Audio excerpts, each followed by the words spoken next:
Hey Tada, this is Zola, 100% purebred in South Africa with the South African stamp of approval. And of course, I'm fully beveraged in South Africa, proudly South African. And you are watching a program called Sharp Sharp, which means mocha mocha, means pashash pashash, means perfect perfect. Wola 7.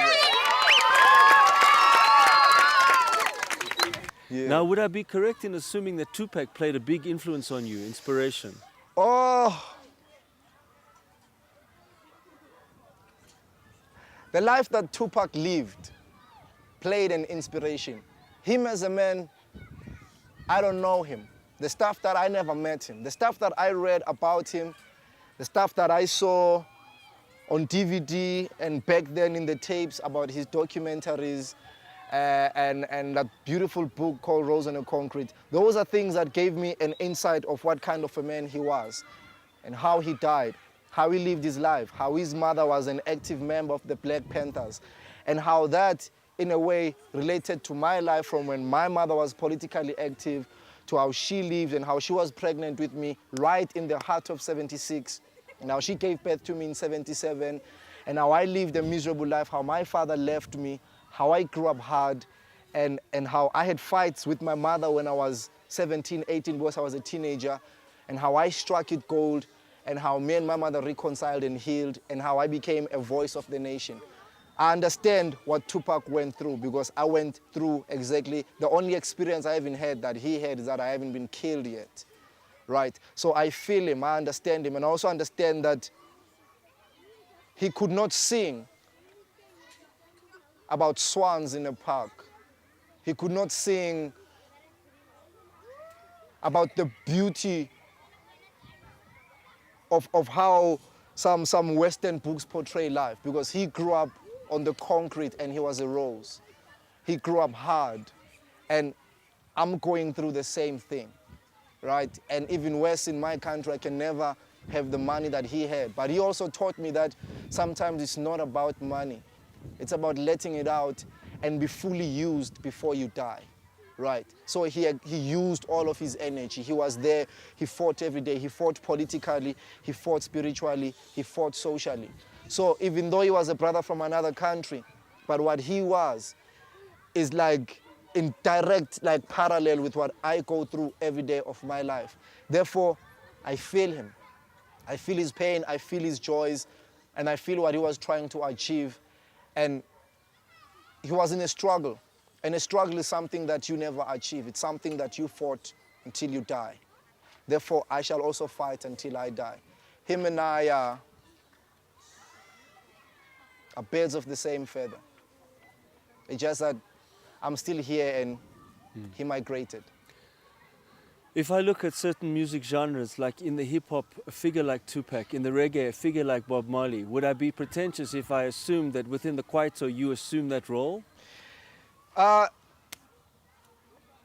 do assume it, but before I can even say I assume it, that role was given to me before I was born. That political role, that consciousness, that struggle, that pain that Bob Marley fought all of his life. The things he talked about in his music, for he could not pick up a gun and shoot a man, therefore he took a microphone and fought it on stage. Same thing that Tupac went through. I can say that in a true sense, that role was given to me before I was even born.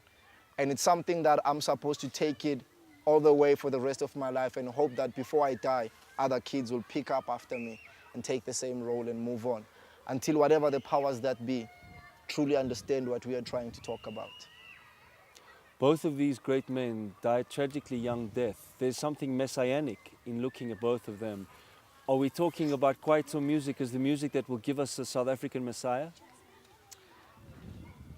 Julius Caesar was killed by his own friends. Christ was killed by his own friend. Shaka Zulu was killed by his own brother.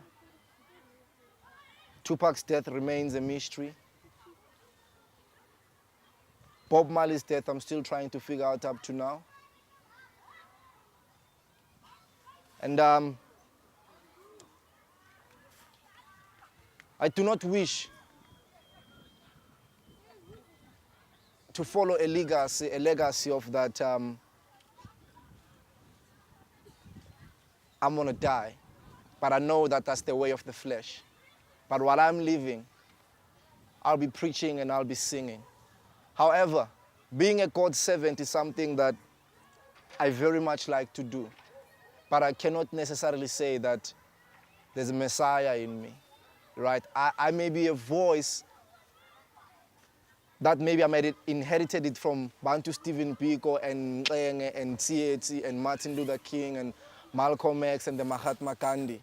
I'm a different voice that speaks a different language to a whole new different population. But I do not seek a Messiah in me. I only seek to be God's servant. And if God decides that the time has come for me to go, I will go. And how I go will be entirely depending on the situation. Somebody could shoot me. I could die from AIDS. I could die from a car accident. Anything is possible. But I know that one day I shall go the way of the flesh. But the most satisfying thing about it is that, Tupac, when he says he was watching Marvin Gaye's show yesterday, I'd like to sit with Martin Luther King one day and Bantu Stephen Biko and maybe grow my dreadlocks with Bob Marley. That would be a great feeling for me because I do not believe that when I die, that's it.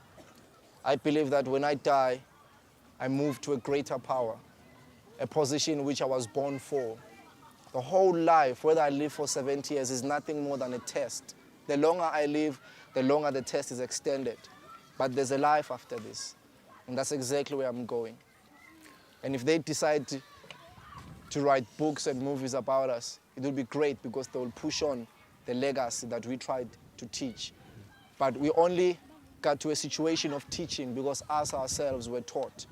And my greatest teachers in life are these kids because they know nothing about apartheid, even though they are getting the reflection of it because they live in the ghetto.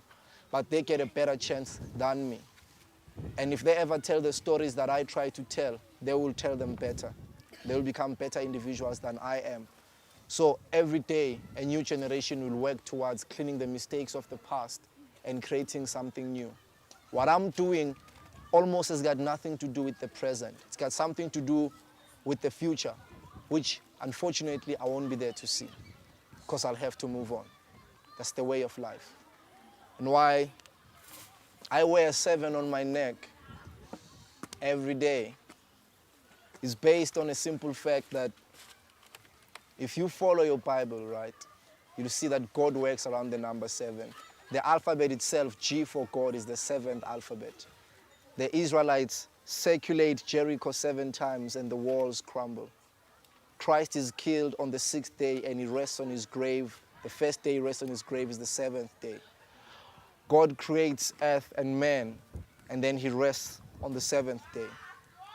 So we wear a 7 as a form of respect and a tribute to what God has given to us.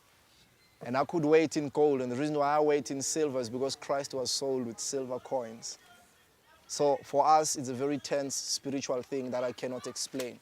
So when I get on stage and I see 40,000 people, I see beautiful black people all the way to the back there, and I got the microphone and I can hear them scream, I think I know exactly how soccer stars feel when they score goals. When people scream, when you're in the final, or maybe you're Kobe Bryant and you shoot the last basket and your team wins and takes the league. I feel exactly that. And my struggle, though, is a very political one and a very spiritual one. We're doctors of the soul. And everything around us is guided and protected by God. Otherwise, I would have died at birth. I wouldn't have survived. So the reason I'm here is mainly to serve. And we strongly believe in one verse in the Revelation that says, "Behold, for a powerful nation shall rise in the south." That's why we're here. That's why we do this. And if we get paid while we're at it, so be it, because I'd like to say that the God that I worship has got the most expensive account ever. He's more than a billionaire because he created all metals and all treasures. I refuse to be poor because there's this thing that if you believe in God and you follow God, you must be poor. You know, there they hit us off guard because that's how other people got rich and other people got very poor, right? And the richer get richer and the poor get poorer. I believe that if I drive a big, nice car, if I wear nice, if I live in a house that makes every boy want it as a dream house, as a dream car, as a dream chain, that means I shift the mind of a 4-year-old to a 10-year-old from looking into a drug dealer as an example to looking into somebody who does something good. So if you're Christian or whatever religion you follow and it's associated with God and you're rich and you got money, you can stand up and testify that I have all of this because of God. You don't have to do crime, you don't have to kill another person. Not that I'm rich, but if I got money and I ended up being rich one day, for me, it would be testimony that because God gave me Kwaito as talent, here I am, and anybody can follow me. Instead of my young brothers and sisters looking into drug dealers as examples. I dream for a day where Christians and Muslims and all the people who do good will own the big houses and the big cars, because basically it says this is God's testimony, that a man who follows God can live a clean life. King Solomon, King David, they were billionaires of the time and they were given their powers by God. Why shouldn't we live like that now? So I fight for my money, if I ever get it, Yeah, so, my biggest bank is up in heaven.